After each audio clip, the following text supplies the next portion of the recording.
هەمیشە لەژێر ناوی ئاڵای کوردستانەوە حیزبە دەسەڵاتدارەکان مزادەی سیاسیان ئەنجام داوە و لە هەموو هەلومەرجێکدا بۆ بەرژەوەندی خۆیان بەکاریان هێناوە. هێشتا کورد لەژێر یەک ئاڵادا کە ئاڵای کوردستانە نەیتوانیەوە خاوەنی یەک گوتاری سیاسی بێت. تەنانەت لە ڕۆژی ئاڵای کوردستانیش بەجیا حیزبەکان یادی دەکەنەوە. لە ڕۆژی جیهانی ئاڵای کوردستانیش لە سلێمانی چەند چالاکیەک ئەنجام درا و خوێنکاران هیواخواز بوون لایەنەکان مزادە بە ئاڵاوە نەکەن. ئاڵای کوردستان زیندوو بکرێتەوە لە ململانەی نێوان حزبەکان و لە شەڕی پەڕۆکانی نێوان حزبەکان وەلا بنرێت و ئەو ئاڵایی کە شانازی پێوکەین تەنها ئاڵای کوردستان بێت. ینی هیچ کەسێ ئەو کەسانیش کە مزایدی پێوەکەن ئێسام قسەیە بەردەم تۆ لەوە چێم قسەیە بکەن. کەس حەز ناکەم مزایدە بە ئەم ئاڵای بکرێم. ئاڵایەت تایبەت نییە بە حیزبێت، تایبەت نییە بە نەتەوەیەک، تایبەت نییە بە شارێک. ئەم ئاڵای هەموو کوردە، هەر چوار پارچەی کوردستانە. هیوادارم ئاڵای کوردستان هیچ مزایدێکی حیزبی پێوە نەکرێ لە کاتی بانگەشەی هەڵبژاردنەکانە ئەو ئاڵایە فڕێ نەدرێ.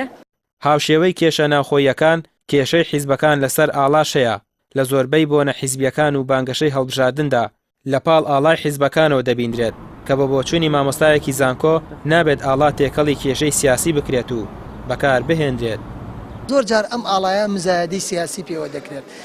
بەداخەوە ئەم ئاڵایەش وەکو چۆن هەموو لایەنەکانی پێکهاتە لە حکومەتی هەرێمی کوردستاندا ئاڵۆزیەکی پێوە دیارە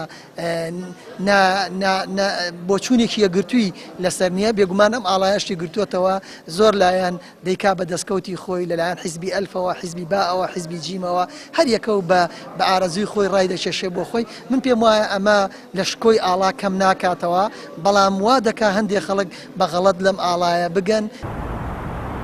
لە ساڵی 1999 بە فەرمی ئاڵای کوردستان لە پەرلەمانی کوردستان هەڵکرا. ئێستاش کە 18 ساڵ بەسەر ئەو بەروارەدا تێدەپەڕێت، هێشتا حیزبەکان نەیانتوانیوە لەژێر یەک ئاڵادا نێوماڵی کورد یەک بخەن و ببنە خاوەنی یەک گوتاری سیاسی بەهێز لە پێناو خزمەتکردنی هاوڵاتیان. ئومێدیش دەکرێت لە جێگەی مزایدەکردن بە ئاڵای کوردستانەوە خزمەتی نەتەوەی کوردی پێ بکرێت بەبێ جیاوازی. ڕامیار عوسمان، کەناڵی ئاسمانی پەیام، سلێمانی.